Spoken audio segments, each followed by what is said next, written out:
Hello, wonderful people of the internet. Welcome back to another episode of Simuleos. A couple things to note before getting started. I did change my microphone setup so it's significantly further from my mouth. That's just because when I speak, specifically when I've eaten a lot of sugar, my mouth makes a whole bunch of like weird clicking noises. So this could mean that you can't hear me as well. If you have any problems with the audio or video for that matter, feel free to let me know in the chat. TS Joss, Sir Komodo, thank you guys so much for coming in. Kodo, thanks. Hey, how are you? Plosives? What are plosives? Is that the word I should be looking for? Plosives? I don't know. Right, so hello, I am Dr. James Schloss. I got my PhD from the Okinawa Institute of Science Technology, and since then I've been working on Klima. So that's my Twitter. Let me get off my Twitter really quick. This is supposed to be a work stream, right? Let's go to klima.caltech.edu. So what is Klima? You might be asking. Your music is super loud. I thought it was okay. Okay, so I can lower the volume then for that really quick. Right, let me do that. I'll turn it down to -20. Maybe something like that should be okay. Okay, let's try that again. Right, so since then I've been working on Klima, which is the Climate Modeling Alliance. I kind of just wanted to do a live stream, so that, okay, TS Joss, it's literally the same volume. No matter, it is the same exact volume. So I don't know what to tell you. I mean, maybe you got new headphones or something. I have no idea. Okay. But right, so, you know, we can just go through here. Basically, it's a new climate machine, you could say. That's what it's called. There's a lot of nuances to this, and I'm not going to pretend to understand all of those nuances, right? Like, I'm not really that much of a physicist here. I'm more of a software engineer for this particular project. That said, my title is technically a postdoc, right? So that means I'm trying to get some sort of research goal out of this. Today, I kind of wanted to talk through some of the things that we're doing with Klima. Nothing crazy. But the truth is I didn't get as much work done during work as I hoped to get done, so I'm kind of making it up for that with this stream here. I know that normally I would be doing, another stream about fractals and stuff like that. If you haven't seen our fractal animations yet, they're pretty cool. But, I think we have that under wraps. So I think we should be able to keep going with that visualization and get everything done by the end of the week. So we'll see how it goes. Let me go ahead and get some water, and then we can start talking about what we're going to do today.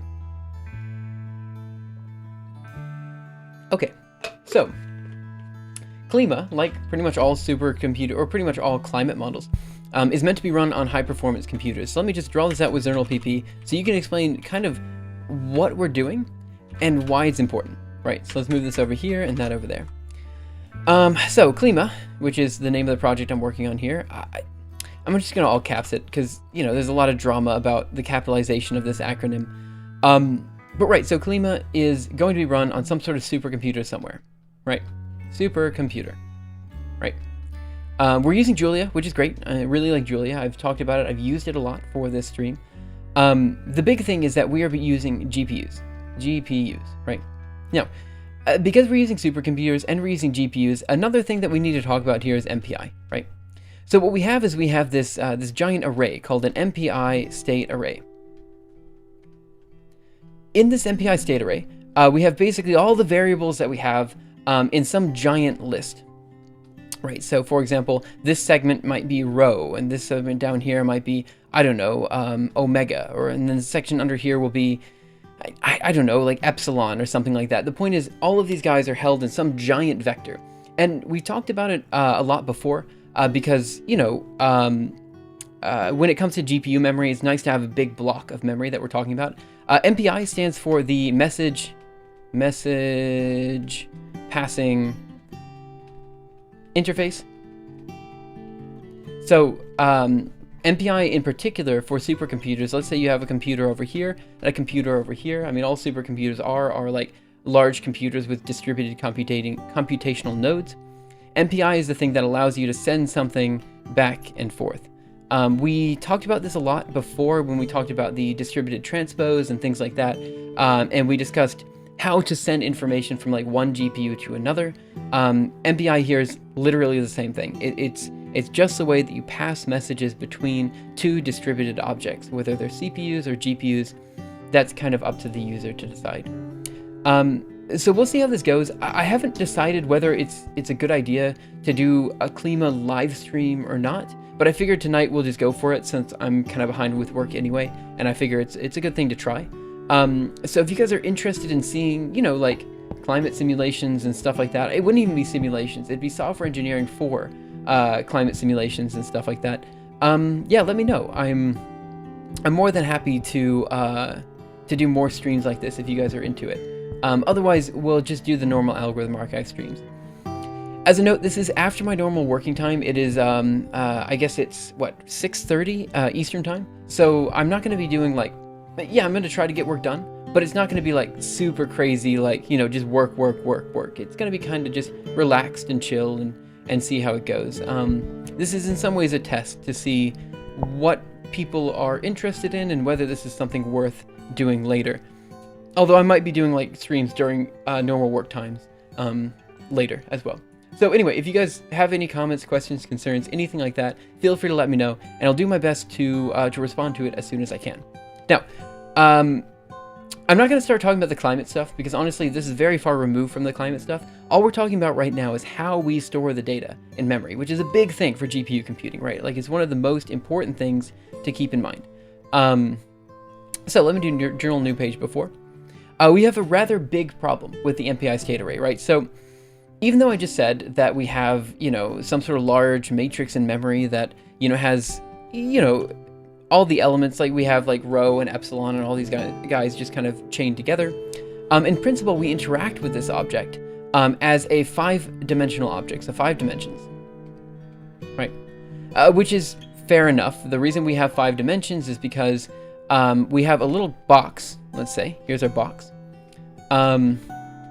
And we have a large number of these boxes. So let's just draw more of these boxes, I guess. Oh, I should have thought of the fact that I was going to be drawing more boxes and incorporated that into the plan. But essentially, we have a large number of boxes in the z direction, right? So each box has an x, a y, and a z. So we have Cartesian coordinates here, right? But then we also have, so that's 5-dimensional, right? And then on top of that, we also have 2 extra dimensions, one for the field structure. What is the other one for? The other one is for, oh, I should know this, but I'm an idiot. So we have x, y, z for Cartesian coordinates inside each grid. Then we have field, and we have, did we notate this yet? We have one other thing, but I need to talk about that. Regardless, we access the elements as a 5-dimensional object. Now, we're running into a situation where sometimes you don't want to have to access this set of elements as a 5-dimensional guy. Instead, you want to access it as a 3-dimensional guy or something like that. So what you'll do is you'll try to reshape this, right? Oops, sorry about that. Reshape. Which is great. You reshape it, you now have a 3-dimensional object that you're messing around with. The problem is, in this reshaping process, Julia... how do I put this? In this reshaping process, all of a sudden you're no longer able to access the elements inside of the MPI state array, specifically because of some Julia hackery that kind of happens. So you reshape it, and now your final type is a reshaped array ... which you cannot directly access elements on in the GPU.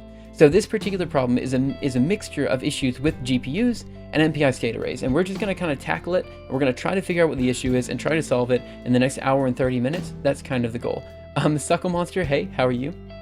So right, if you guys are interested in just, seeing what I do for work and stuff like that, that'll be this stream. So we'll see how it goes. So we're going to CD into projects, Klima. And we're going to do the same thing over here, CD into projects, Klima. Now, one thing about Klima, right now, the Klima master branch can only run on Julia 1.3. That kind of sucks, but it's okay. We'll work around it. Okay, so I'm going to show you a minimal working example of how we can replicate this error that we talked about before. So we're going to go into VI test, then we're going to go into arrays, and then reshape.jl. Okay, so we use MPI, we use Klima MPI state arrays, again, the data structure that we're working on. We initialize Klima. I'm gonna put a space in here just because I don't like the spacing of this guy. Then what we do is we specify the array type that Klima has. And And then, you know, it could be either a coup array for any data that's on the GPU, or a standard array for any data on the CPU. And we give some sort of MPI communication, which is, you know, kind of the world that MPI lives in. Q is just the notation that we use for MPI state arrays. And here you can see we have MPI communication, array type, and then 444. These are just ways that we initialize the size of the MPI state array. Then after that, we do print line here. This is just so we can see how big the MPI state array is. And then we try reshaping it, and you'll see the issue down here. So if we try to do a broadcast on Q, right, the non-reshaped MPI state array, you can do that just fine. But if you try to do a broadcast on QB, the reshaped MPI state array, then you have problems, right? So the idea is accessing the elements of this reshaped MPI state array is the issue. So let's go here and let's just go ahead and run this code. I'm gonna just kind of pull line by line and go up to here. Oh, this might not work in the REPL, but you'll see why it breaks in a second. Another probably big issue with Klima is that reshape not defined. Oh, that was because I did some other stupid stuff before. Let me Control C out of here and Control D. Sorry, I was working with some code earlier. So let me write and quit vi, and we're gonna go into source. Hey, quantifier, quantumifier, OFT3. Hey, how are you? I hope you're having a wonderful day. So we're gonna go into source. Wait, am I one directory back? No, maybe I went one directory too far. Oh, no, I'm just an idiot. vi source, and then we'll go into arrays, an MPI state array, and I'm gonna comment out some stuff that I was working on later. That's for later in the stream. Reshape here, and right, we want to just comment this out for now. I tend to like these comments over the other type of comments in Julia. Like, you could just do a string comment, but you know, that's how it is. I know, I'm so sorry about that. I should do better at it. So we're gonna run Julia, and we're going to open up this test again, and we're just gonna run the usings and then go from there. This should work, I think. Takes a while to precompile Klima just because it's a lot of source code, but it's okay. Again, guys, if you have any comments, questions, concerns, anything like that, feel free to let me know. Today's stream will be phenomenally less visual than my normal streams, just because we're going to be messing around with like weird Julia data structures and stuff like that. Like, I know the stream title is The Climate Machine, and I am more than willing to answer any questions I can if you have questions about like how Klima works, you know, this type of stuff. But right, I mean, this particular stream will just be messing around with data in Julia, and that's kind of the whole thing. Okay, so now we're gonna do Klima init and all this down here. And let me check something really quick. I want to check the volume levels of my stream. Yeah, maybe the music is too loud. How's everything going as far as the volume is concerned? Maybe you're right. Maybe it is too loud. So let me drop this down to maybe -25, something like this. Yeah, I'm sorry, I can't hear the music while I'm doing the stream, so I can't really see it. You should be able to see me. Oh, hello. What? Okay, well, 1 second. Let's do it manually. Cool. Okay. So this is the volume you wanted to be on. I come one time every 2 months. I don't even care if someone says it wrong. It's just having fun, dude. It's cool. Thanks for being here, by the way. I really appreciate it. Okay, so I just hit the microphone. I hope that wasn't too loud. Right, so we're gonna create this MPI state array. I want to show you a really dumb error. This is gonna fail. This is gonna totally fail. But if I put a semicolon on this, it's gonna pass, right? The reason is that the error that's being shown in Julia is not to do with the MPI state array. It's to do with showing the MPI state array. We just don't have a function in Klima to show it in the REPL, which is fine, because 9 times out of 10, when you're running Klima, you're not running it in the REPL. So, you know. Okay, so now we're going to print line size of array Q. And you'll see it's just 4 by 4 by 4, which is this set of elements in here. So now we're going to reshape Q into QB. Again, putting a semicolon in there. And we're just going to print line shape of QB. Oop. Print line shape of QB here. Scalar get index is... Oh, right. So here's where we get the error. So clearly in the regular MPI state array, with just QB, with just Q, when we tried to print line of Q, everything worked fine. But when we tried to print line of QB, then we got the error. So again, this is what we're trying to tackle today. I'm not going to say that this is going to be the most exciting stream I've ever done, but hey, again, we'll see how this goes. Okay.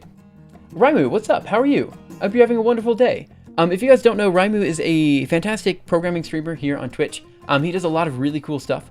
I would definitely check him out if you can. What exactly were you working on today? I saw you were working on a game not too long ago, but I actually don't know what you were doing just recently.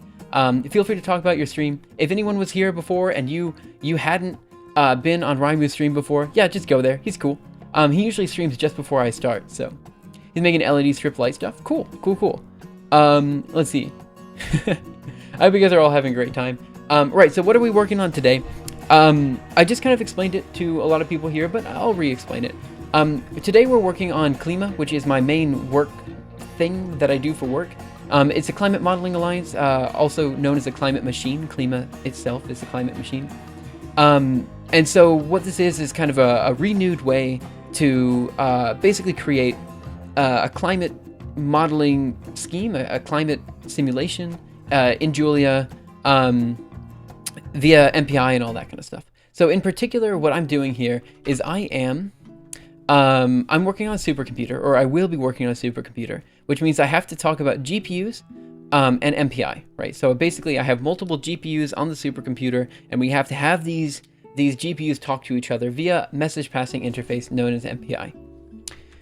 What we're running into is a specific issue with this discussion between data in GPU elements, right? So essentially we have this data structure known as an MPI state array, which is just a giant array of objects put in GPU memory, and that allows for data to be transferred back and forth.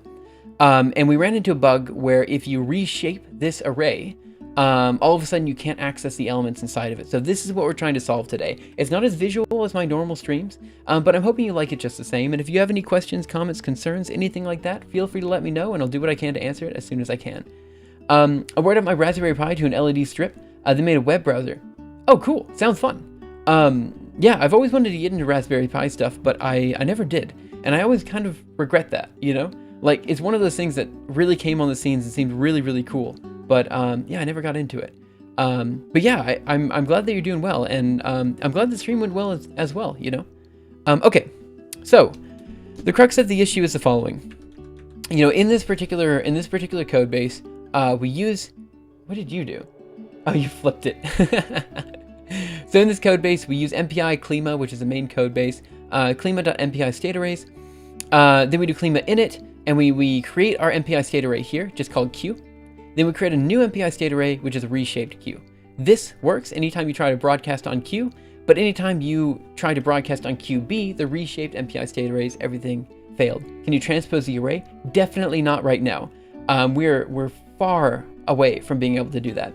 I did a little bit of soldering as well. Didn't burn myself. No short circuits. I call that a win. Dude, every time I do soldering, so like a while ago, a friend of mine had a problem with his laptop or something like this, and yeah, I know it just wouldn't turn on, right? And so I open up the laptop and I solder a few wires together and I get everything working, and every single time I have to solder something to get it working, I just feel like a super genius, Like, it just feels good. Because, I don't know, it just feels like... It feels like I'm able to do things that I wasn't able to do before, Anyway, cool. So again, guys, if you have any questions, just let me know. Again, as I said, this is going to be less visual than my normal stream, so I understand that it might be a bit quieter here in chat. But again, if you guys have anything interesting to talk about, feel free to do so. Again, it's an open stream. You can ask me any questions about anything, including, academia, software development, GPUs, supercomputers, all of this kind of stuff, and I'll do what I can to answer it. I won't guarantee I'll give you the correct answer, but I'll do whatever I can to answer it correctly. So, okay. So, what do we need here? Let's go ahead and go over here to our Julia shell, and let's see if we can try to explain why this is what it is. So I'm going to say type of Q, right? And type of Q will be an MPI state array with all of this garbage here. Let me just make this huge so you might be able to see it a bit better. Oh, that didn't help at all, because, well, let's try that again. Move this up a bit. You still can't see it. Move it up a bit more. Okay, so this is our MPI state array. Some sort of giant thing. It's MPI state array, float32, Q array, bunch of stuff, right? But if we do type of QB, what it should show is, yes, base.reshaped array here. So it's going to be a reshaped array with an MPI state array and all this kind of stuff inside of it. So essentially what we need to do is we need to create a reshape function that will return a value of MPI state array instead of returning a value of base.reshaped array. That's what we got to do. Hey Gibbous, how are you? I hope you're having a wonderful day. So let me just move this back over here. Ooh, that was maybe not what I meant to do. Move this here and up here. And again, if you want to see more algorithm archive development, we will be doing that tomorrow. It's just not today.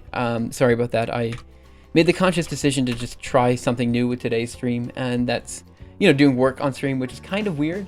I know, but yeah, we'll see how it goes. Okay. So what I'm going to do is I'm going to go into source arrays MPI state arrays.jl. Now, one big problem I'm going to say with writing Klima in this fashion is that we can't get revise to work, which is a package that will automatically track when you make changes to a file. So we're going to have to recompile Klima a lot. There's probably a way to get revise working with Klima. I just don't know it. So if anyone here happens to know Julia very well and you guys have questions about, or you have ideas of how to get revise to be working with Klima, let us know, because I'm more than interested in trying to figure that out. Okay, so I basically created a stupid just skeleton of a function here for base.reshape of MPI state arrays. And basically what I did is, let me open up Julia here. I'm going to create an array, which is A of 1s, 100, 100. And then I'm going to do @edit reshape of A 100 to 10,000 or something like that. So this allows for you to open up the file or the file in which that particular code is happening. So in this case, the reshape function. And so I basically grabbed this reshape function here. So reshape A of array of TM. Here we have A as MPI state array. And then we do, then we have the dimensions that we want to reshape to. Does your chat monitor support RTL writing detection? I wonder. I don't know what that is, so the answer is probably no. Sorry about that. What is RTL writing detection? Okay. So what are we going to do now? So now I'm just going to basically create this reshape function. So I don't know how this is going to go. It's probably going to be really messy, and I might not be streaming for too long. We'll see how it is. Right to left. What Windows Manager is this? The Windows Manager is OpenBox. Here. Yep. Thanks, TS Joss, for handling things like Hebrew and Arabic. Arabic. There we go. Sorry about that. Yeah, sorry about that. No, it doesn't. But I mean, if Twitch does, I don't think Twitch does, but if it did, then I have a side Twitch chat that I can look at. So, okay.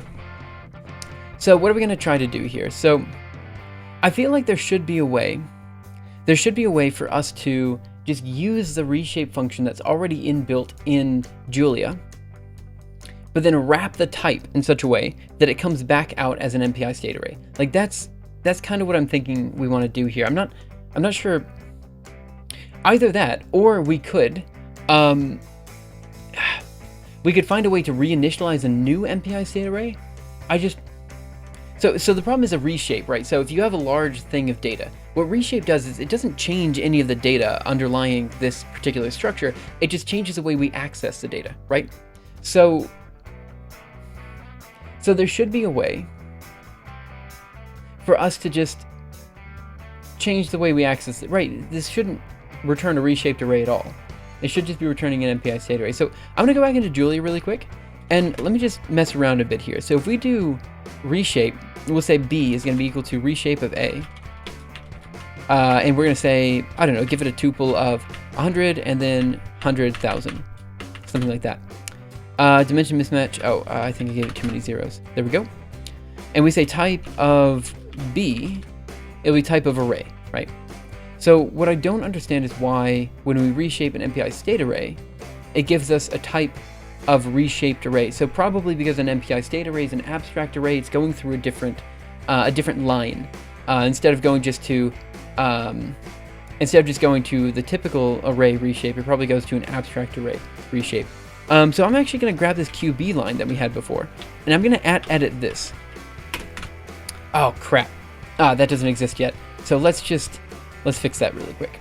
So I'm going to comment this back out. We're going to recompile Klima, and we're going to see what a reshape of an MPI state array actually points to right now in Julia code. So let's see. Well, let me just... Okay, there we go. So I think I ran it with Julia double dash project. I did not. So let's run it one more time. And we're going to do... I guess we're just going to grab the same file we did before. Reshape.jl, and we're just going to go down to here. Grab all these lines. Give it a second to recompile. And I will take a look at chat. Which does, it makes it LTR. That technically counts as handling it. Arabic. I can't pronounce the word for some reason. It's RTL. Not LCR though. I'm going to populate my D&D character generator with stub functions for each part of the character description, just so that I know what to tackle next. Yeah, good. I mean, that's one way to organize it, and I hope it works out. Let me get some more water. Any chance that reshape expects the array to be a C aligned when it's actually an F aligned or something like that? Could you explain, like I'm 5, what you mean by C aligned and F aligned? Is that C aligned and Fortran aligned? Or are we talking about something else? Sorry, I'm not sure. Oh, okay, right. So you're talking about column indexed or row indexed, right? Everything in Julia should naturally be column based, so I don't think it's I don't think that's an issue. Or is it row based? Actually, I don't know. I really should, but I don't. Right, so let's go ahead and create Q. Here. Put a semicolon at the end there because it's going to fail otherwise. And then we'll create QB, again with a semicolon, but this time I'm going to edit that line and see what it pulls up. Expression is not function call, or is too complex for @edit to analyze. Break it down into simpler parts if possible. Okay, well, that's probably what I should have expected. Does that work? No, I thought maybe. Column Major Lake Fortran. Yeah, that's what I thought. Hey, Speckle Lemon, by the way, I should have rated you the other night. I feel bad about that. I didn't realize you were still streaming at the end of my stream. I was just looking for someone to stream or someone to raid, and I just didn't realize that you were live. How have you been, by the way? I hope you're having a wonderful, wonderful time in quarantine. I mean, I say that. I'm hoping everyone's having a great time, but I also realize it's quarantine, and some people probably, I mean, statistically, are not having a great time. Just making sure. I've run into that with editing some SciPy stuff, because SciPy uses Fortran for some stuff. Oh, yeah, that's probably fair. Okay, so good news. @edit for reshaping an MPI state array does not... What is it calling? How does reshape work? If... let me just try QB is equal to this. Yep. So it works, but I can't edit it, which means it must be pulling on an abstract array backend. That has to be it, right? I would guess. Okay, so that's what my guess is. My guess is it's pulling on some abstract array backend. Let me try Control D'ing out of here, running it one more time, and this time I'm going to do everything, but this time I'm going to initialize it on the CPU. If I initialize it on the CPU, oh, well, that was it. We should not get this error that we were talking about before. So we'll see what happens. So an abstract array, in Julia, you've got this phenomenal type system where you have an array as a subset of an abstract array. So basically, if anything, if you have something that specifically works on an array, it'll call the function that works on that on an array. But, you know, maybe the array isn't, you know, a standard array. Maybe it's on a GPU, in which case it's a CU array, or maybe it's an MPI state array, which is kind of like an array, but, you know, also not, right? So you kind of subtype it, so it's part of this abstract array thing, so that then, you know, anything that doesn't work, or if it doesn't have a specific function for MPI state arrays, then it should just call back the abstract array backend. That's what should happen. So let's go here, and I'm going to initialize this with disable GPU equals true. And this should run everything on the CPU. Now, if we run this, we should not run into the reshaping issue like we did before. I've gone home with my parents, safer there than the city. Yes, my one stream per year. Yeah, sorry about that. Yeah, I'm also back with my parents. I'm in Alabama right now, which is maybe not safer because there's a whole bunch of tornadoes around, but you know, it is what it is. Abstract base class for array, right. Okay, so let's keep going. I'm going to go ahead and define all this stuff. Again, I have to put a semicolon at the end of this.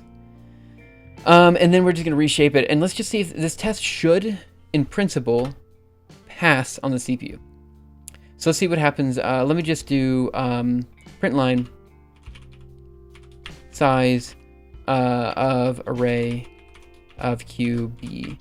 So this failed on the GPU, but it succeeds on the CPU, right? So I'm going to try doing an edit of the reshape of Q. Okay, so it doesn't work even on the CPU. I thought maybe because there was an additional layer of abstraction from an array to a Q array, and the back end of MPI state arrays was Q array on the GPU and normal array on the CPU. I thought maybe edit could pick it up, but I think it's just too complicated to pick up. Okay, cool. So we know that. How do we go about making sure that our new reshape function, whatever it is that we write, returns back an MPI state array? Well, we got to know how the structure of MPI state arrays is, and that's kind of what we'll do here. So we're going to cd, actually vi source arrays MPI state arrays. Let's go to reshape here. So this is the function we have to write.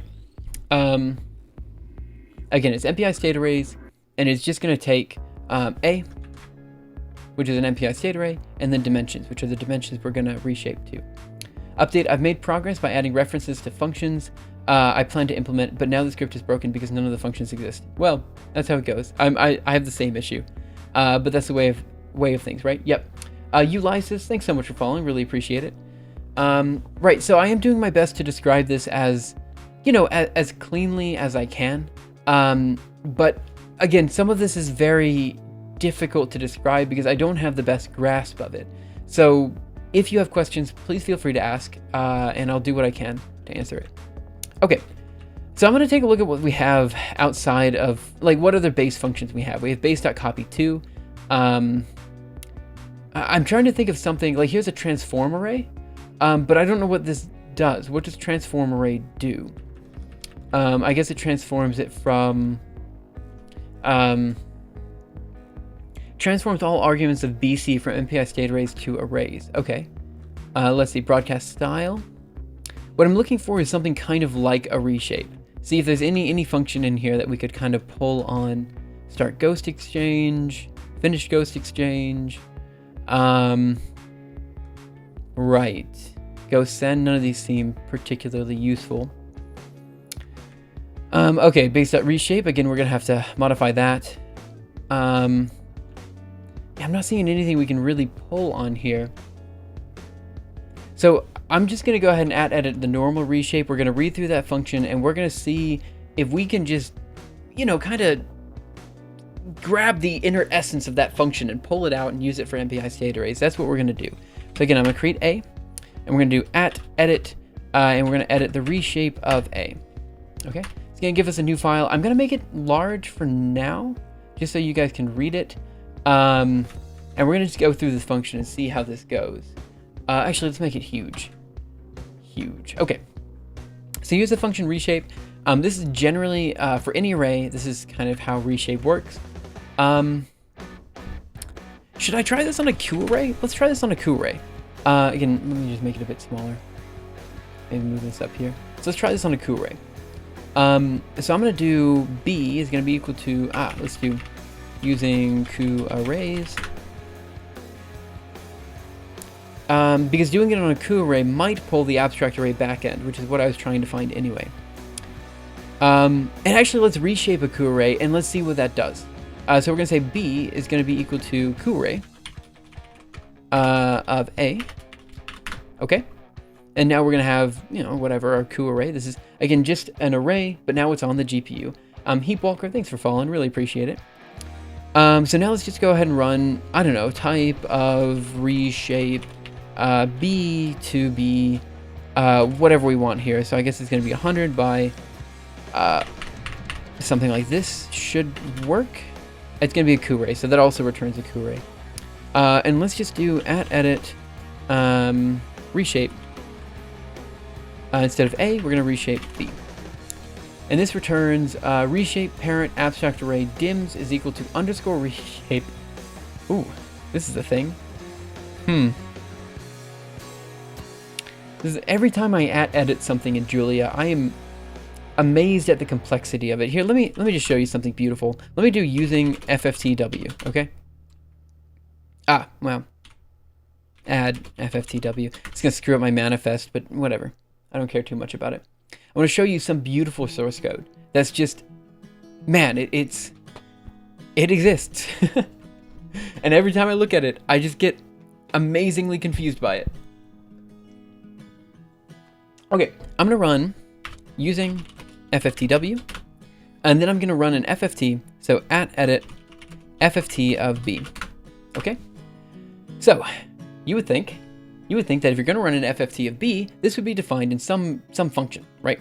Here it is. Here's the definition of FFT of B. You're defining not only FFT, but also BFFT and IFFT all in the same function loop, where you're evaluating some symbol for Q arrays. It's just, I am struggling to see if this is beautiful or if it's unnecessarily complicated. But yeah, every time I look at this, I just get remarkably confused. So we'll go back to the reshape, and we're going to try to figure that out. I think maybe I can just pull the reshape for a normal array. So let's read that reshape first. And then after reading that reshape, we'll then try to recreate it for MPI state arrays. But if we need to, we also have the reshape for Q arrays, which pulls on the abstract array backend, which we can use as well. So we'll just kind of mess around to see what we got. So we're going to do @edit reshape of A here. Okay. Hey, Duck of Doom 12, how are you? Feel like it's been a while since I've seen you on stream. Yeah, I was just about to say the same thing. I hope you're having a wonderful day. Okay, so function reshape. Array of tm, where t is going to be your type, m is going to be your size, I believe. And then you have dimensions, which is going to be an n tuple. Again, this just means it's going to be like the size of your new reshaped object. So it's going to be like 100 by 100 or something like that. Where t, n, and m. So we're going to say throw DMRSA of dimensions length, and it says show throw dimension mismatch, new dimension, dims must be consistent with array size length. Honestly, we can probably throw, I don't know what this function is, so we're going to have to figure out that function, but we're going to probably need to do something like that. So we say if product of dimensions is not equal to the length of A, throw DMRSA, which is just dimensions mismatch or something like that. We're defining the function. Of course, we're defining the function. Okay, so it's is bits union T and returned reshaped array A. And we say if n is equal to m and dimensions equals size of A, we return A. Oh boy. Oh boy. Okay. Yep. Okay. So I know what this line does. I'm oh boying this next line here. Because that's where things get annoying. Apparently we're C calling JL reshaped array of TN, any. Okay,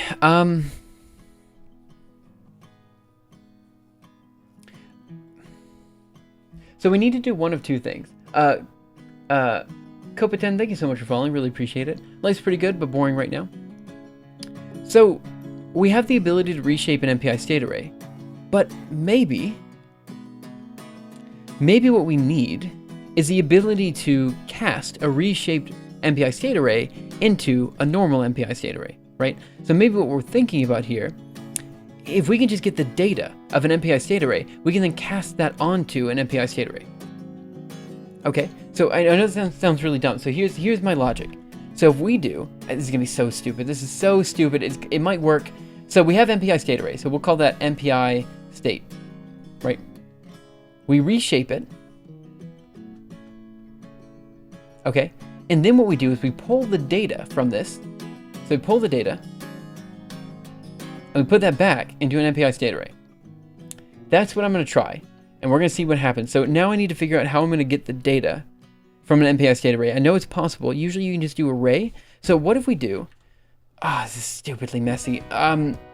Okay, I'm just messing around. I mean, clearly I'm just messing around. So let's do medium again, move this down here. Let's see what we got. So I'm going to quit here. I think I still have Q defined. No, I don't. So we're going to have to redefine everything.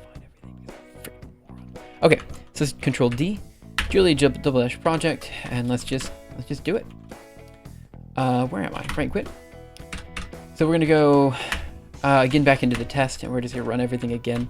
I realize this is super inefficient. Probably could have had more terminals up. That would definitely make things more efficient. As everyone knows, the more terminals you have up, the more efficient you are, but I'm not there. So we'll see how this goes. So we're going to let this run, and let's think. So I think I can cast the reshaped MPI state array onto a normal array, and then I can cast the normal array onto an MPI state array. That's so dumb. That's so dumb. But we'll try it. Just as something to get something on the board, we'll try that. And then we're gonna have to fix it from there. So just a random thought I had on simulation. Is it possible to simulate accurately the physics of lottery ball picking and predict the outcome of a lottery? Yeah, not really, just as Folster said. I mean, at that scale, it's yeah, chaos theory takes hold. Okay, so I don't know if this is necessarily a chaos theory problem, but I know for a fact, based on simulation arguments, it would be very difficult to perfectly simulate something like that. Right. So, sorry about the music being so loud at the start of the stream. Let me know if you have any other problems with audio or anything like that. Actually, how does chaos theory play into this? Chaos theory takes hold, meaning that you need to be very exact with your measurements in order to get the correct calculation. Right, yeah, fair enough. I see what you're saying. Then I understand.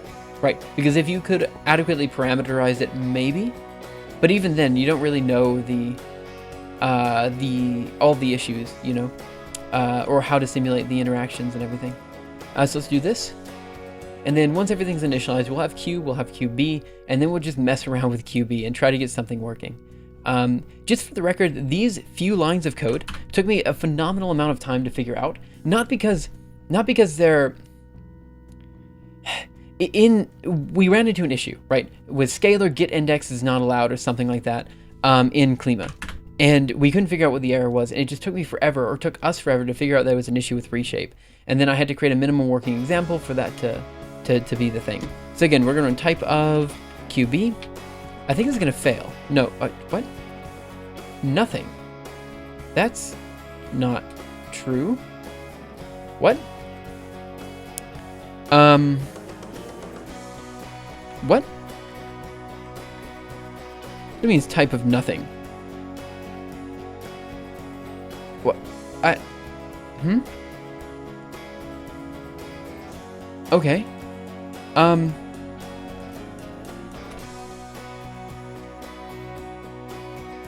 What?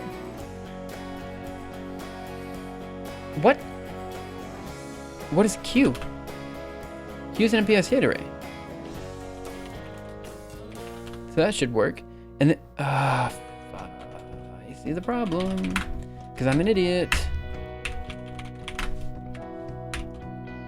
See, this is why. So they were talking about on Slack. They were talking about how potentially more people should do like pair programming and stuff like that. And I agree, pair programming is great. I love doing live streams like this. It's fantastic. But at the same time, I don't know if I'm not, you know, bold enough to show people this stream, I think. I was thinking about doing the stream, and then after the stream was done, showing people the VOD to see if this is something that people want to do. Maybe that's what I'll do. But I'm always terrified of showing people the live stream when I'm doing work that they understand, you know? Let's see. The extremely small perturbations in the input lead to uncorrelated outputs. Right. Could the simulation increase the odds of winning by ruling out certain outcome so that it's profitable overall? I don't know if that's true either. Okay, so let's rerun this file. Oh gosh, I'm sorry I'm an idiot, guys. So we're gonna run this all the way down here, and then we'll just run Q after that, put a semicolon at the end. But yeah, if you guys are interested in doing more streams like this where I do research on stream, I do actually genuinely want to do more of this. The issue is just that Klima is so complicated. Like, as you can see here, we're working at such a small part of the overall, you know, grand scheme of things. It's difficult to sell. You know, like when I was working on my PhD, that was relatively easy to sell because everything that I was working on with my PhD was a self-contained, you know, simulation of superfluid systems that I could show. It was one big software project, but I was like the only developer, right? Here we've got a large number of developers, so it's difficult to adequately do pair programming, well, we'll say group programming of this nature, when in fact the software is so difficult to understand, right? And you'd have to know everything about your system down to its bits of dust. Yeah, so you're talking about the ball simulation. You're right, Gibbous, as well. It'd be very computationally intensive and all that kind of stuff. Right, so let's go ahead and reshape this guy here. Let's grab that type. So we'll say type of QB, and this should be reshaped array. So I'm going to try array of QB. This should fail. Right, scalar get index is disallowed. But if I do array of Q, that works. Now, let me see where this is defined. So let me do at edit that, and this is going to be defined in base.array for Q MPI state array. I wonder if it's just going to be array of Q.data. So we have a Q.data. So what happens if I do QB.data? What happens if I do Q.data? So that works, but QB.data doesn't. How do I unreshape? So type of reshaped array has no field data. Am I able to access the inner elements of the reshaped array? Like, can I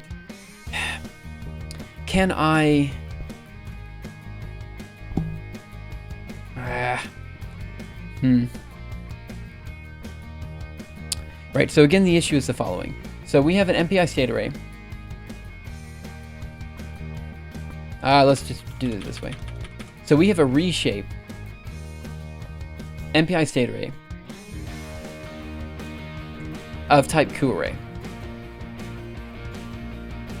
And when we're nested this far, we're unable to get these elements, right? So can't get those elements, right? So that's the issue that we're struggling with here.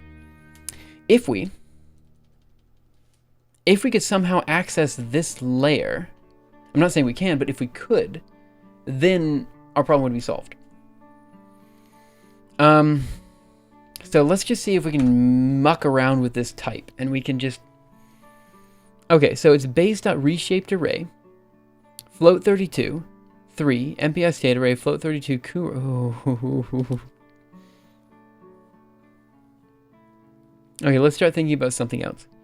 So when we do the array here of Q.data, or when we find Q.data, we have essentially a 4x4x4 array, because those are the elements that we put into it.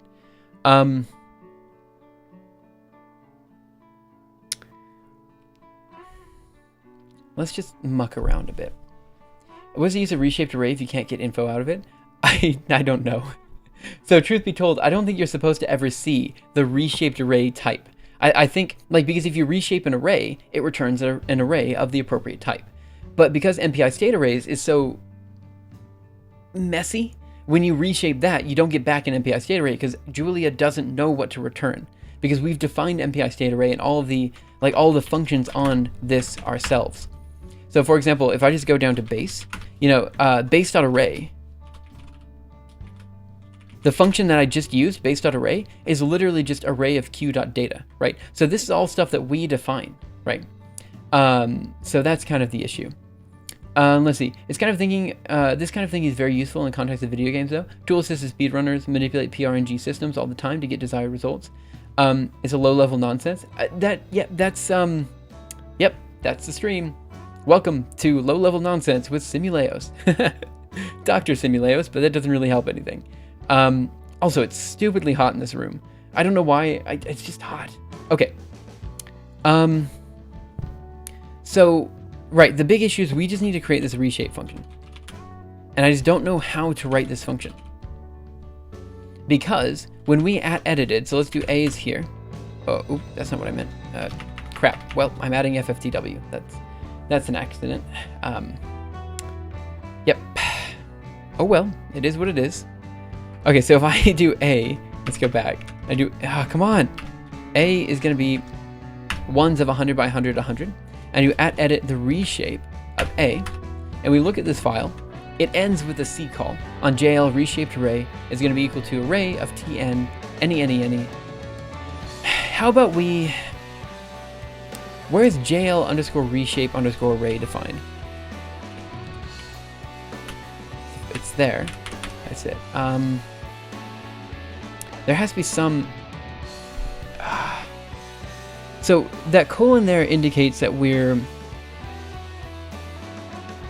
I need to learn how these C calls work in Julia. That's what I need to do. So let's just start at the start. All right, we're going to recreate this function by creating a function inside of it. I'm just gonna follow the same notation as reshape does. Throw dm rsa of dims and then length, and it's gonna be throw dimension mismatch match, and it's just gonna say new dimension. I'm gonna grab literally this. I mean, there's no reason for me to make this any crazier than it has to be. We're gonna bring this down to the next line because I feel like it. I don't know, it's what I'm doing. So you guys are just gonna have to deal with it. I think I need a space there and then array here. Okay, so there's our function. Again, literally following the notation of what we had before. So we're gonna say if product, I think that's product, of dimensions is not equal to the length. Now, can I get the length of an MPI state array? That's going to be interesting. We'll see. Then we're going to do...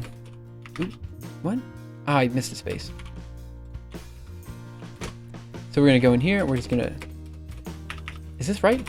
Whatever. Throw DMRSA of dims, and then we're going to do length of A. Actually, I'm going to follow the exact same notation with lowercase a as well. I don't know why I capitalized A. That was just, whatever. Okay. Right. So now we have this next thing where isbits union t and return. I need to think about that line really quick as to what that's doing. Update my design is well defined, but oh boy, my pilot score has taken a beating. I have 3 more to-dos, an unused variable, and 10 undefined functions. Honestly, we just added Julia formatter to Klima, and I think it was a good change, but also it's a pain in the butt sometimes. Like, it just is. That's how it is. Okay, so we have the dimension mismatch. I'm pretty sure we can do a length of an MPI state array. Let's see what happens if I do length of Q. 64. Cool. Okay, so that seems to work okay. Let's keep going. The next one says is bits union t, which I don't know what that means, but I'm going to type it out and I'm going to pretend I know what it means. T. And this is a bit I don't understand, this next line, which is and return reshaped array. Ah, that's it.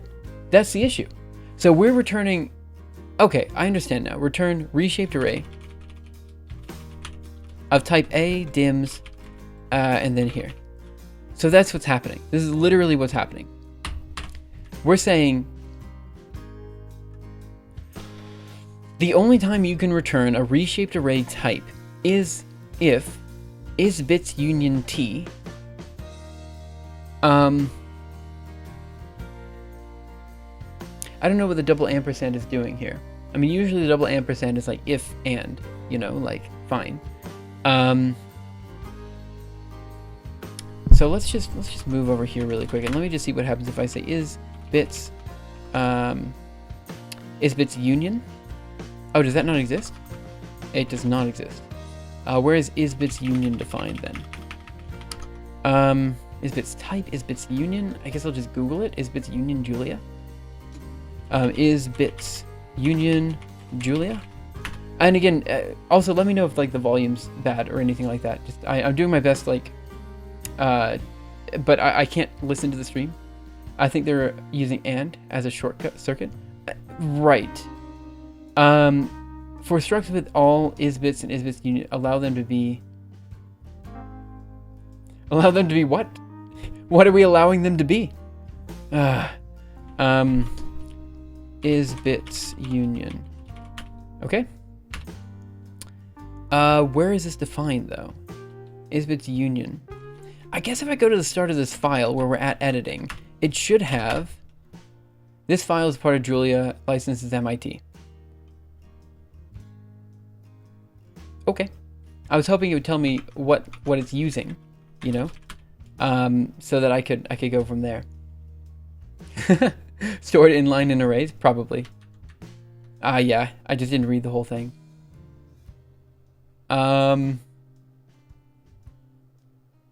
Stored in line in arrays. That's how it is.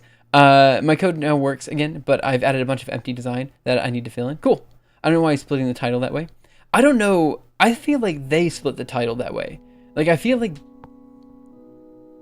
I don't know. I feel like they did that. Maybe they didn't, but I feel like they did. So let's just figure... I'm trying to figure out where Isbit's union is in Julia, so we can figure this out. Because I'm pretty sure the reason we're returning an MPI... a reshaped array of MPI state arrays is simply because... MPI state arrays returns... Sorry about that. Returns Isbit union as true. So I'm pretty sure that's what we're looking for. Isbit's union optimization. Isbit's union structs. Let's see. Isbit's union.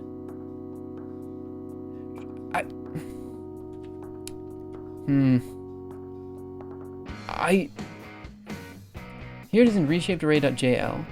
Let's see. But this is probably the same line we were looking at before. Reshape array returns an array except for Isbit's union L types, issue number 28611. Let's take a look at that. So I guess we go to Julia. Let's just go to GitHub.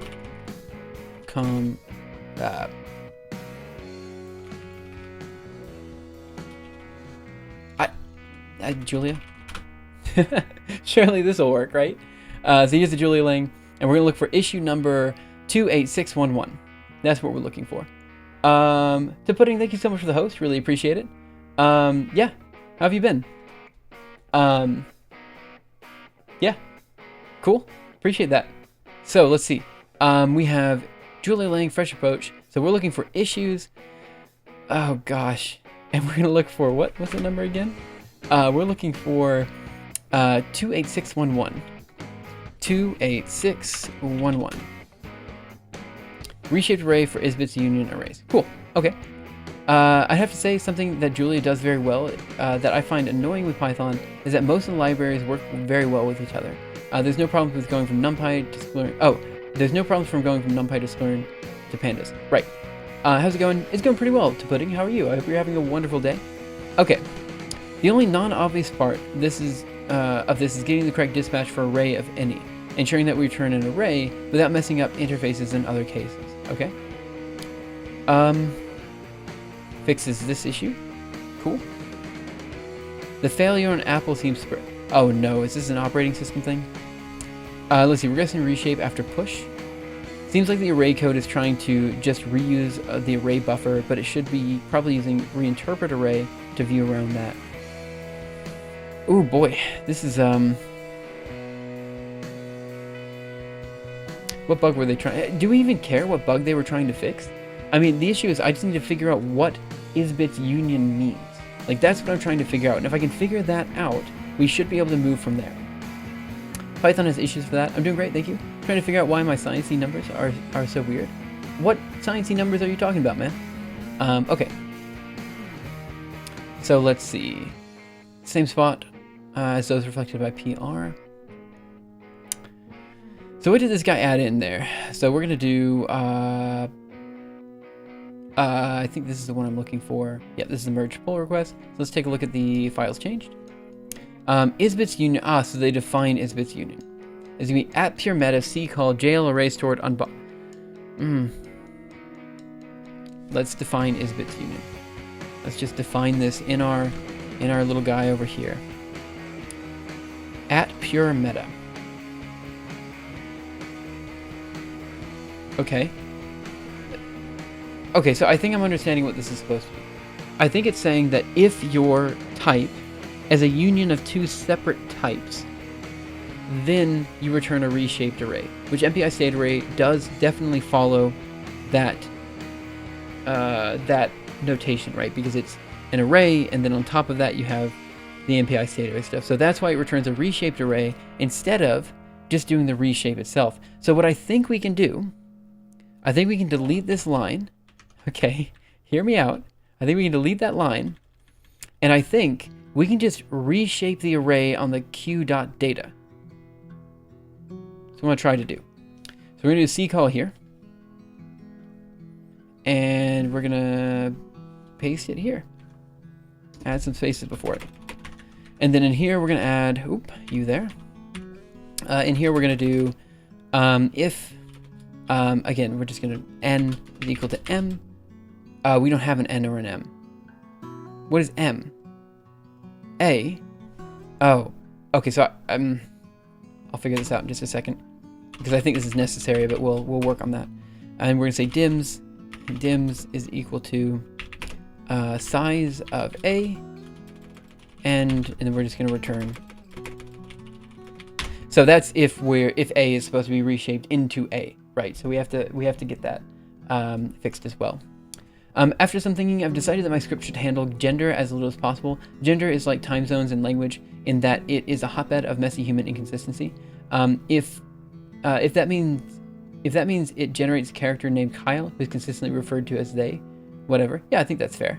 Well, for an example, you can't use a polynomial regression model that you generate with NumPy with Sklearn without some, that's in Python. I think you're right. The reason the Julia ecosystem is so clean is just because I think everyone understands that issue, and I think they're trying to solve that issue, the issue of, you know, not being able to have two Python libraries talk to each other. And so I think people were very cognizant of that from the get-go, and they tried their best to solve that issue. I think I'm caught up on chat, but if you guys said anything that I missed, feel free to let me know, and I'll just repeat it, and I'll try to catch it the second time around. Okay, so in principle, we're going to do array of tn, but this isn't going to be... Okay, array of tn, any. What is this even calling? What doesccall do in Julia? Why am I so bad at this? Ccall, Julia. I know these are callbacks, and I should know these, but I just, every single time... Okay, what I need to look for is actually... yeah, this is what I thought, calling C in Fortran code. That's what I thought. Okay, then, right. Let's specifically look for JL underscore reshape underscore array. And let's see where that's defined. Array, and we're gonna do Google that. Let's see what we got. Showing results for call. Ccall.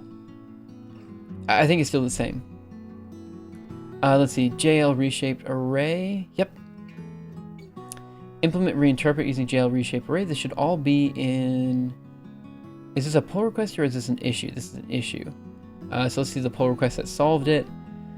There. Okay, so we have... The JL reshape array should be... I just need to figure out where that's defined in the Julia source code. So I could just grep the Julia source code and I could find it, I guess. Let's do that, actually. I'm going to open up another terminal. I'm going to make it huge. I'm just going to put it up over here. And we're going to cd into projects, Julia, not what I was looking for, builds in Julia. And let's just do cd source. And let's grep -rl.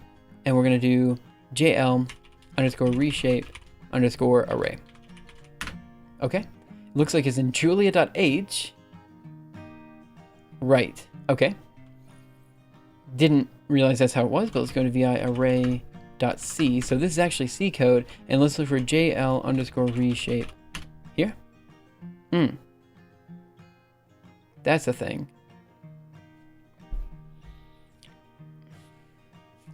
Can I always call JL underscore reshape underscore array? Is this something I can always do, or do I need to be... Let's try it. Let's just see what happens. So we're going to move over here, and we're going to quit. And I'm going to run ccall of JL underscore reshape underscore array on array of tn. T on a n. Oh, this is not going to work, is it? It has to be a specific type. I'll do float64. Float64 and size. Well, n should be the size, right? So there should be a tuple. So we'll put in 10, 10, 10, I believe. That should be right. I don't know what the any is for. I'm gonna have to look at the source code for that. Any. Okay. And now we're gonna do array. I think it's gonna be the same type as before. So it'll be array of float64. Oh, but this should be of the new. Let's just see what happens. Float64, and we'll do 10, 10, 10. Okay. Right, but I need to add in parentheses around that. This might be too small for you guys to see, so sorry about that. Hey, jump out, how are you? So we should do that. Now we should do A and dims, which is gonna be the dimensions that we're moving to, which should be, we'll do 10, 100. Type assert expected int64, got tuple int64, int64, int64. How did it expect an integer? What? Okay, good news. We know that we can call. Okay, it seems that we can call JL reshaped array from anywhere, right? Which kind of makes sense because JL reshaped array is in the Julia source code as like a C file or something like that. So I think that's probably fine. So now it's a question of. How do we use this to reshape MPI state arrays? So we know we have MPI state arrays.data. We can go from there. I like how we have a broader audience base now. I don't know if we have a broader audience base. For some reason, I don't know. This it's not for some reason. Raimu rated me at the start of stream, so I got a few more viewers because of that. It's not that I have a broader audience base. It's just that, today we had a raid. So I really appreciate that, by the way, Raimu, if you're still here. So what's on the workbench today? We're basically just messing around with the Julia internals and doing what we can to just poke at an issue we had with MPI state arrays, which is a way in which we store data on the GPU for our climate simulations. In fact, I just realized my Slack application over here just died. So I'm going to open that up again. And I guess, so some of my coworkers were wanting to see what this would look like. Let me just, actually what I might do is I might post this on our Slack just to see what they're thinking of. So, 1 second, give me 2 seconds to post this on our Slack. I know it sounds really weird, but some people were interested in doing a setup like this. So I think maybe we should. Let me just grab some stuff. Give me just 1 minute, guys. And today's stream might be a bit longer because of that. So let's just grab this link, paste it over here. And I'll be 2 seconds.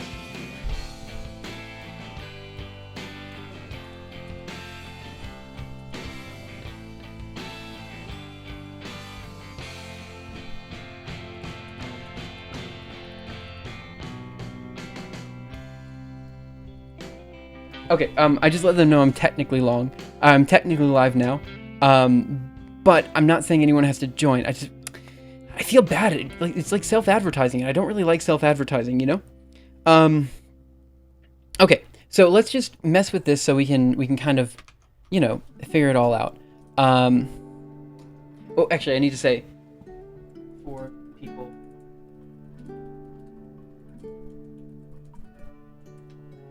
Okay. I feel bad because I don't want people to click on the stream and then be like, oh, this guy knows nothing about the code base, because it's correct. I know nothing about the code base. I'm doing my best to learn here. But yeah, this base.we need to remake this reshape thing for MPI state arrays. So that's kind of where we're at. I had a notion about inverse Fourier transforms for quaternions to model galactic clusters in real-time vector space. Dude, sounds fun.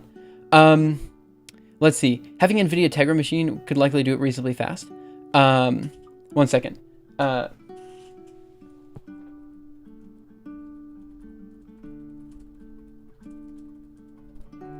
Okay, I also put a parentheses in there that said it's a casual stream because it's outside of work hours. I'm so embarrassed telling people about my stream and stuff, but it's cool. We'll talk about it. Okay. Right. So the big issue here, in case people are coming in and they haven't done this, they haven't heard me talk about this before. Again, the issue here is that we're just trying to reshape a particular type, which is an MPI state array, right? So what I'm trying to do now is I'm trying to figure out what this C call is doing in a normal reshape. And I'm going to try to figure out how to modify this to work with the new reshape that we need. That's where we're at.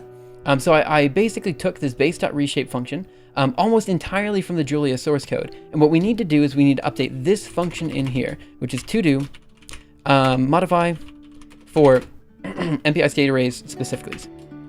MPI state arrays specifically.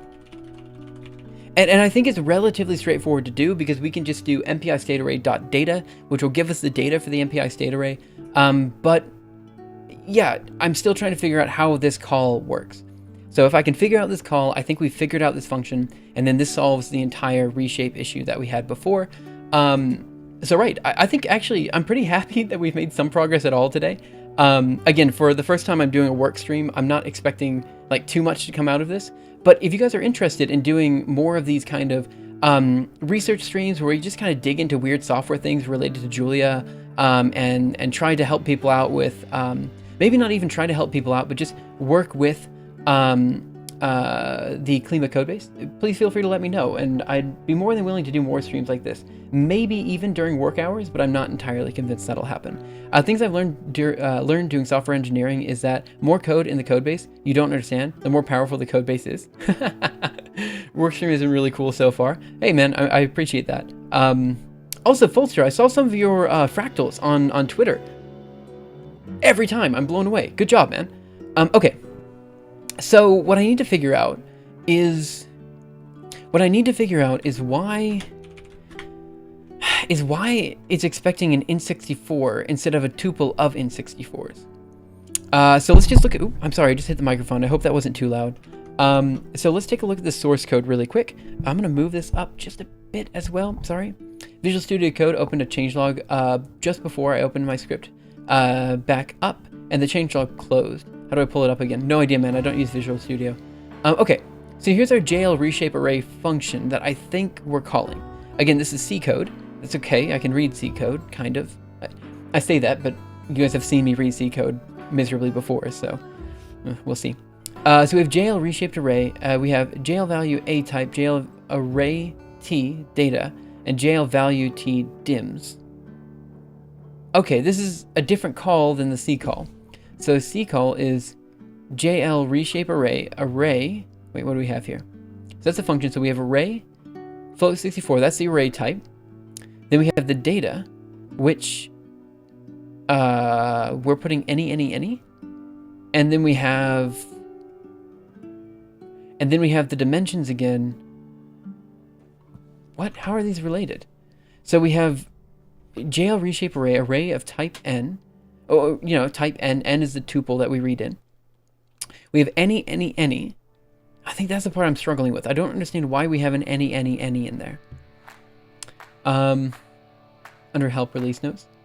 I'm doing regular chaos games with like 3 changes to how it works. Oh, right. Yeah, I need to. We'll do more chaos game streams tomorrow. Today we're just working on work stuff, and we'll see how that goes.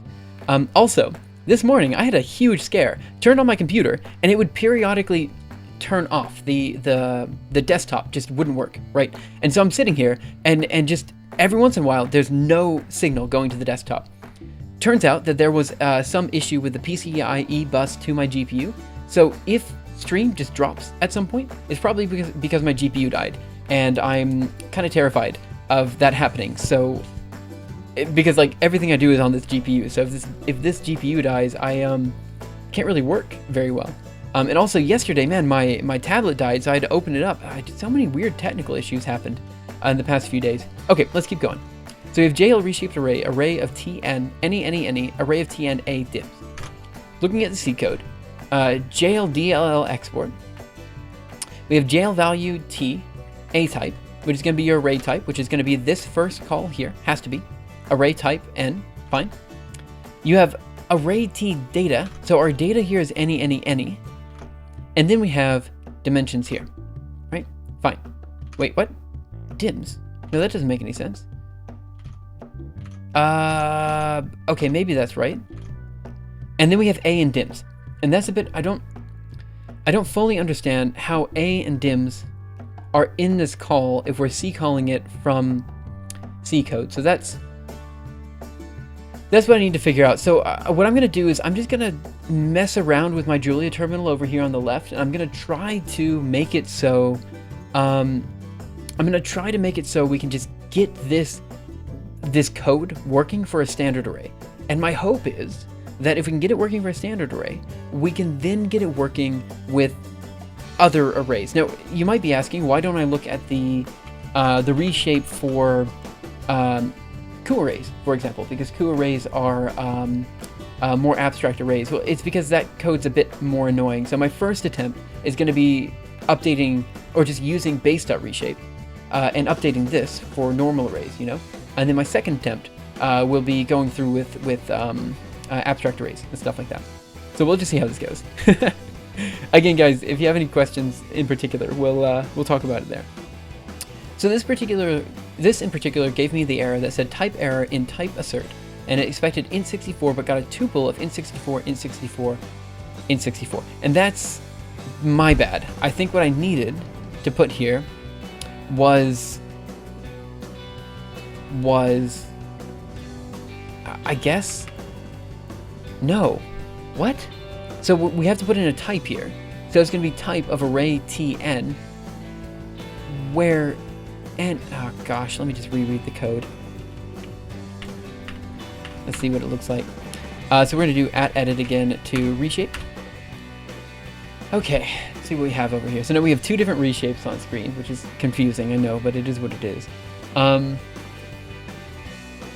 we have call here of JL_reshape_array of a array of tn, where we're reading in array of tm, where tn and m. So t is a type, float 64, float 32, int 64, whatever. N must be the dimensions of the new array. Yep, must be the dimensions of the new array. But let me just see how n-tuple works really quick, just to make sure I'm reading this correctly. So I'm going to do type of, and I'm just going to put in, let's do 10 by 10 by 10 by 10 or something like this. And this gives us back, right, 4 and 64. So if I do 10 again, it's going to be 5 and 64. Ah, okay, so what we're looking for here isn't 10 by 10 by 10 by 10. What we're looking for here, I see. So we're looking for the dimensionality of the system. And the dimensionality of the system is going to be 3. And the dimensionality of the new system is also going to be 3. And then here we're going to do 10 by 10 by 10. We're just going to reshape A onto a 10 by 10 by 10 array. So it's already 10 by 10 by 10, and we're going to reshape it onto 10 by 10 by 10. That worked. Yeah. All right. That worked. All right, let's go. So now what we need is, I mean, it didn't do exactly what we wanted, but it worked. It worked. Okay, let me get some water. And now that we have that working, in principle, we should be able to figure out how we can get this working for an MPI state array. Whew, that's a relief that worked. Okay. Which means we can call JL_reshape_array from no matter where we are in Julia. As long as we're in Julia, we can call that function. Nice. Okay.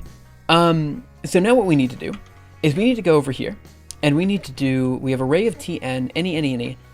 I just don't know what the any is doing. But in this case, we don't have an array of tn, we have an MPI state array. And are we... Okay, just as a stupid first attempt, I'm just going to do array of A. Okay? This is dumb. This isn't the correct way to do it. I'm just going to see if this works. Okay? And if it works, I'm going to be a happy camper. So let's go ahead and run Julia --project. And I'm just going to rerun that test. So let's go ahead and do include... Oh, this is not going to work, is it? Maybe it will. Okay, let's just do include. And we're just going to run that test again. So we're going to do test array. And then we're going to do... What are we looking for here? It's going to be reshape.jl. Okay, it's recompiling Klima. It'll take a few minutes to do this, but then after that's done, unexpected equals. This is my bad. Where is that unexpected equals? Must be here, right? 322.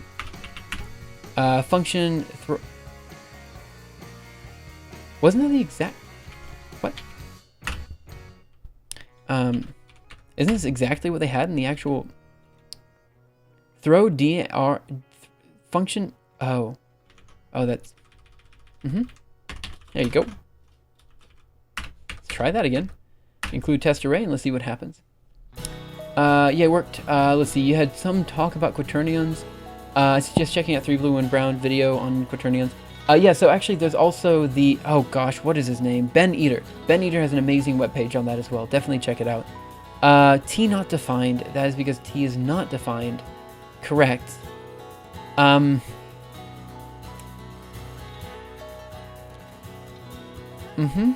me see what we did also. Did we have a type for... This must be array type, right? Has to be array type. Yeah, must be array type.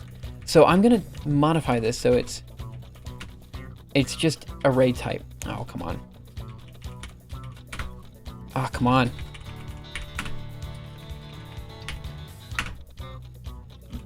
Sorry, where is... just give me the array type. I think, is it FT? Probably FT is what I'm looking for. So let's see, type, MPI state array, base broadcast style, type, MPI state array, where FT, base.similar. So they seem to be just reading in the type FT. I just feel like there's a better way to do that, but also I don't know what that way is. So I'm gonna say we're going to just do something dumb for now and fix it later. Because that's moral of the story. So we're gonna say F, it's gonna be type. Oh, I should be able to read the type in. Come on, how does it read the type in? Let me take a look at the type of an MPI state array really quick. Oh, sorry about that. So the type of an MPI state array should have... Oh, it's gonna be messy. Okay, well let's just do it. Right, what's the worst that can happen? Oh, this is not gonna run. That's fine, this isn't gonna work. Okay. And also I'm editing the wrong. Okay, so we're gonna do N and then FT. And FT is gonna be the floating point type. Let's just do type. Let's just do it this way. It's dumb, but it is what it is. Type of FT. Right. And then in our test, we're gonna just make it so this reshape reads in FT as well. This is dumb, but it'll work. And then I don't know if it'll work. We'll pretend it will work. Julie 1.3, and let's do include. Oh, no, it won't work because I'm an idiot. I need to change reshape. I need to change these guys from T to FT because that's a notation we use elsewhere. So that's an FT. This is also an FT. Write that. Go over here. Include. Please work. That's all I'm asking. Let's go ahead and catch up on chat. It didn't work. Okay, I'll check that in just a second. Let me catch up on chat, and then we'll go from there. Let's see, Ben Eater's electronics videos. Yeah, he's amazing.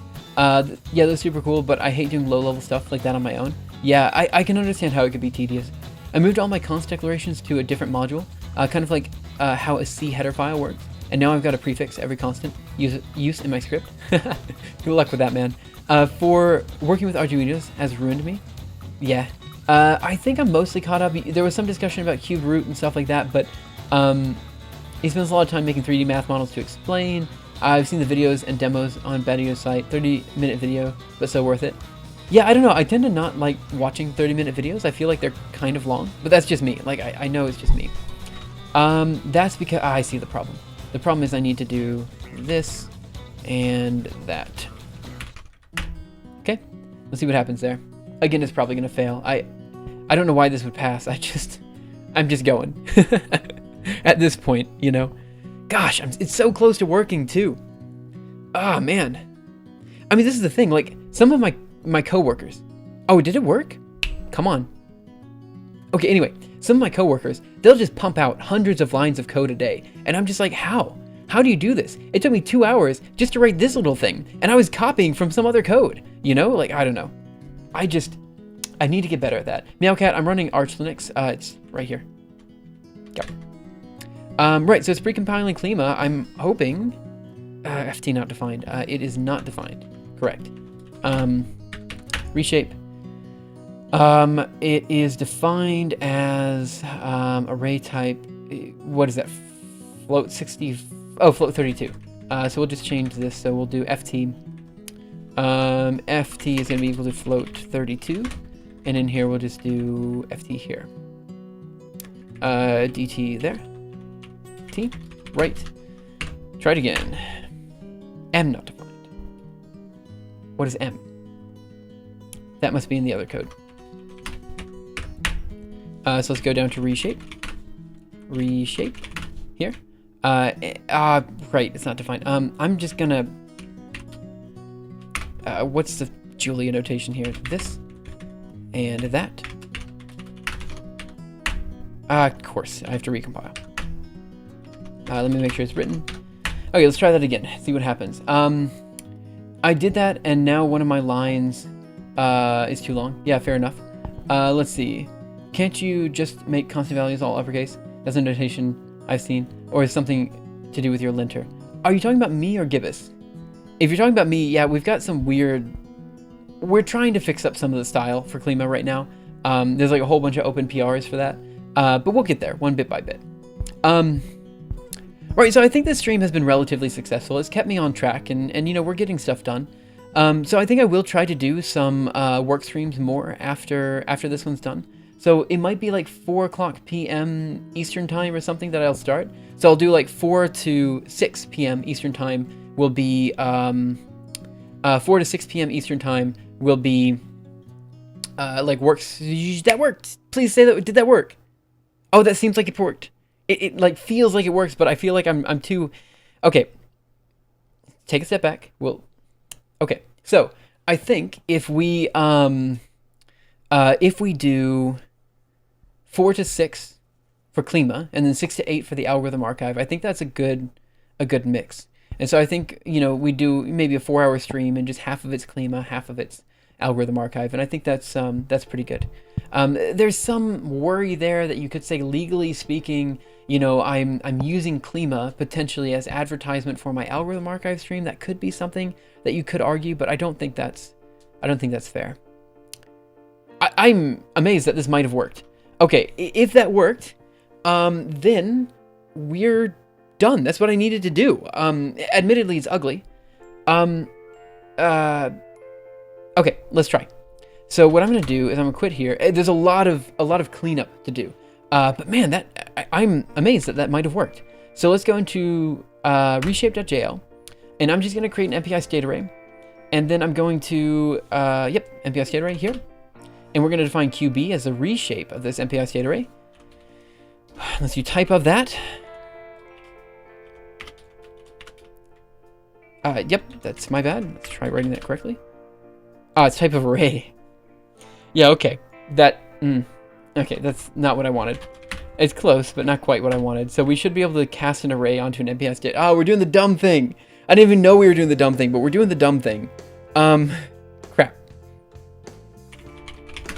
So happy. And now I'm so not happy. So we should be able to take an array and turn that into an MPI state array. I believe that's something we can do. How do we do it though? I believe that's the functions that we just looked at before. So it should be like transform array. What if I do transform? It doesn't exist. Transform broadcasted, transform array. Okay, what if I just do transform array on that? What's that gonna do? I don't know. It's gonna return something, right? And then I guess if I just do transform underscore array on that, let's see what this will do. I'm just making things up now. That's okay. Julia double dash project. Let's go ahead and include the file and see what happens.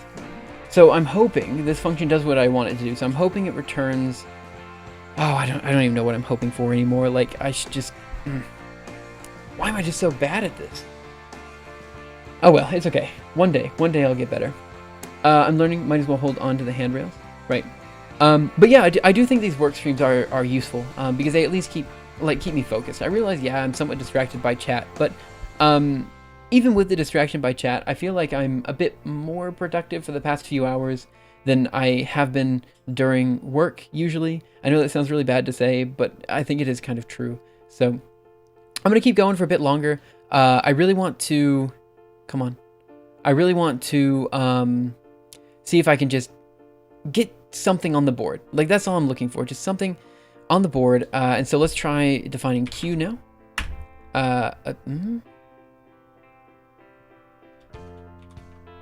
Yeah, it's returning an array. Of course it's returning an array. So now we have the array. That's because I'm doing array of A. So what happens if I change the type here? So if I change the type here to an MPI state array, what's going to happen? Probably everything's going to be broken. JB Nunn, thanks so much for following. So, right, so the issue here is that in this transform array function, we're reading the type of the input and the type of the output. And then we're casting the MPI state array onto an array in order to do the reshape.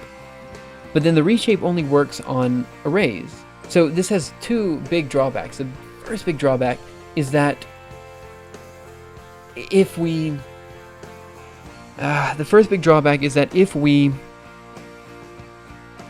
are on the GPU, then by using this array function, we have to transfer the data from the GPU to the CPU, and that's slow, and this is just a mess. I learned a lot, but this is a mess. JB Nunn, I don't know if I said thanks for following. I meant to say that. I think I said that, but I forgot if I said that, so thanks for following. I'm learning, might as well hold on to the handrails. Let's see. I did? Thanks, then. I'm sorry. Okay, let's see. Transform array,ccall. Again, we're just trying to get something on the board. Something that returns type MPI state array. So what we need is we need a function that takes a type of an array and returns back an MPI state array. And that'll be our thing that's on the board for the day. That's what we do for the day. It's going to suck. It's going to be awful. It's going to be kind of slow. But it'll be what we have today. And then we'll optimize it tomorrow. I just want to get that on the board. I don't know, does anyone else code like that? Like, you just get something working, even if it's complete and utter garbage, and then you just kind of work with it from there? I mean, like, I feel like that's the normal way people do it, but I actually don't know. Find MPI as is A. I actually don't know what these do. Find the first MPI state array among BC arguments. Base.array. I know how to convert from an MPI state array to an array, but how do I do the opposite? When we define an MPI state array, we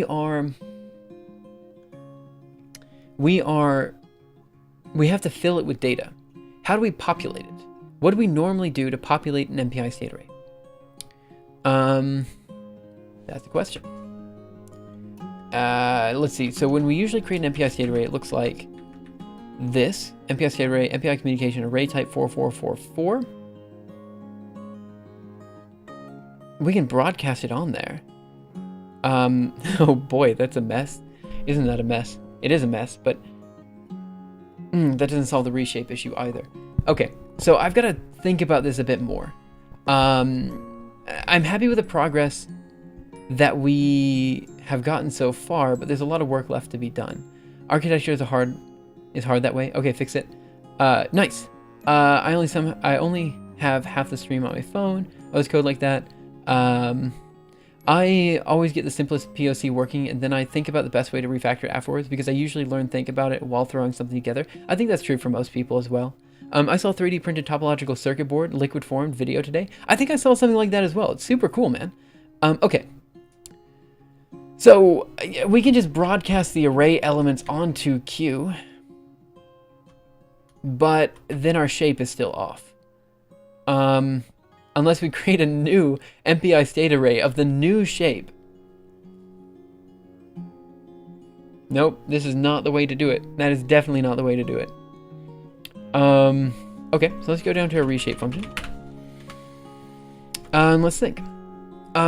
We might be able to just transform the array. Let me just yank this line and paste it, because at the very least, this line is providing an array of the appropriate size at the end. So that is a working line. So we're gonna DTC here. remove that there. And for the type, I'm going to put the type of an MPI state array. Okay, so we'll just put, ooh, that was not what I meant to do. So we're going to do MPI state array.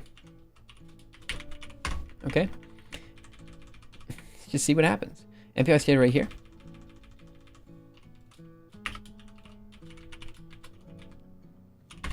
I think the reason they did it this way. I think I know the reason why they did it this way. So if you look at the original code for the reshape in Julia, they say that if you're like a union of different types, you will return a reshaped array type.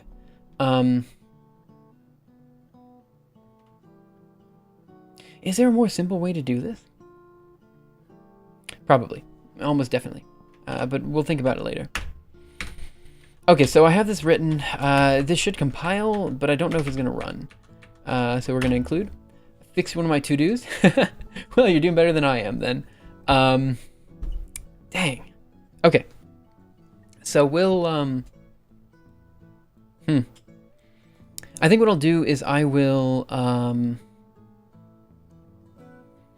I'll just kind of mess around with this for the next few minutes, and then I might close stream at that point. I'm not sure how long. I mean, again, I've been streaming for about what is it? It's close to my normal 2-hour mark, which is fine. And I'm getting a bit hungry because it's late in the day my time. So I'm thinking I might just take a break and get some food. But I'm really happy with the progress we made today. So I do think that I will do more of these streams. Ooh, that's a segmentation fault. Right, so that says to me that we definitely have an issue just reading in an MPI state array type. So what this means is that if we're going to implement the reshape with this C call to a JL reshaped array, okay, we're going to do this dumb way today, and then we're just going to figure it out tomorrow. So let's go on DD there. This doesn't take in. So this will return an array type, and we're just going to cast that array type onto an MPI state array. And this is going to be stupid. This is going to be really, really, really stupid. But we'll do it. We'll do it, and we'll pretend we're happy about it. Say B. Ah, it's so dumb. This is so dumb. Okay, whatever. MPI state array. And I think we can just do, can't we just read in the dimensions? Let's go into Julia 1.3. How did we define Q before? Q was defined as MPI state array of FT, which I think we have, FT. Now we're going to do MPI communication array type, and then 4444. And 4444 should be the dimensions of the new array, but it should be splatted. Yeah, so we have to splat that, and we need MPI communication. Nope, this is not how we want to do it, because we don't have that data. We don't have that. We don't have MPI communication or array type available in this function. I think we have array type, but not MPI communication. So let's see, JL reshape array, array FTN, array. Maybe I just leave it as it is for now. Maybe this is what I have for now. We're able to reshape an MPI state array, but only if we cast it onto an array. And I'll take a step back and I'll think about what we need to do. And I think that's where we'll leave it for the day. So let me just go ahead and right quit here. Git add, git status really quick. Git add source arrays MPI state array .jl, and git add test arrays reshape.jl. Okay, so this is where we'll leave it for the day. And we'll come back tomorrow and we'll try to fix it. That's what we'll do. I think that's fair. So now we'll do git commit -m, adding a function to reshape an MPI state array, and cast onto array. That's it. That's where we'll leave it for today, and I'll come back tomorrow and I'll try to figure it out. I know it's kind of lame. But it is what it is. I think tomorrow, again, I'm going to try the 4-hour stream where I do 2 hours of Klima development and then 2 hours of algorithm archive development. This should help out because a lot of people aren't able to watch the stream if they're from Europe, so I think that's actually probably pretty good to do. Let me go ahead and see who's live and who we want to raid at the end of stream. So we have Botez live doing chess, Poku doing art, Skyly is just chatting about probably space, I imagine. Comfy Space Dream, so something like that. Team Telema is doing Unreal Engine, Dowright. Did we do Dowright recently? Strager, let's see, Bonsai Baby, Go Pirate Software. I kind of like Go Pirate Software's stream. I kind of like them a lot. But if there's somebody that you want me to raid at the end of stream in particular, feel free to let me know now. But I guess we'll open up for any questions that you guys have. If you have any questions, comments, ideas, anything like that, let me know, and we'll try to think about it a bit. Go Pirate? Yeah, we can do Go Pirate. Do you always use Julia? I use Julia a good bit. Julia is my primary programming language, but if you watch the Algorithm Archive streams, a lot of that visualization is actually done in C or C++. It just depends on the project. So for our case, we are using Julia because we feel it is better for this particular project, but not all my projects are in Julia. Sorry, how do you know if your program is run on CPU or GPU? That's actually a very good question because it's very muddled in Julia. In CUDA, which is the regular way in which you would write GPU code. Oh, Folter, thanks so much for gifting a tier sub, or gifting a tier 1 sub to Meowcat. Let me go ahead and run, put a Simula cow in chat for that. And Meowcat, thanks, welcome. We have a few emotes here, and we don't have too many emotes, but we'll be making more eventually. I say that, but we haven't done it yet. The Dream Treader, thank you so much for following, really appreciate it. Right, so in CUDA, when you regularly write GPU code, what you have to do is you do the following. So you'll have some sort of array that's on your CPU. Let me just do a journal new page before. So you have some sort of array that's on your CPU, we'll say CPU, and then you specifically have to copy this over to your GPU here with some sort of, usually CUDA, we'll say CUDA mem copy. So you know exactly what's on your GPU because you've copied the data over and you physically allocate the data on the GPU. Like you're accessing the elements on the GPU, and this distance between the GPU and CPU is very, very big. Like you know when you're accessing GPU elements because you have to write specific kernels and specific functions that only work on the GPU. In Julia, the way that we've written this code base, it's not so obvious, right? Because we've written the code base to be somewhat hardware agnostic. So we write it with something called kernel abstractions, which allows you to dispatch on the GPU or CPU, depending on the code, which is already no small feat. That's very difficult to do.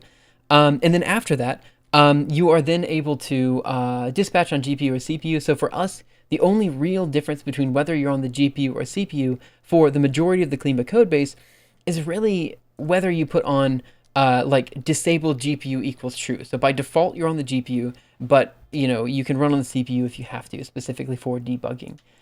So I know that's kind of a weird roundabout answer, but in this case, we're muddled. It's just default GPU, but in most cases, we're not. So when I talk about the difference between the GPU and CPU, I think of it in more CUDA terms. I think about it, like there's a big difference between these two memory architectures and hierarchies and stuff like that.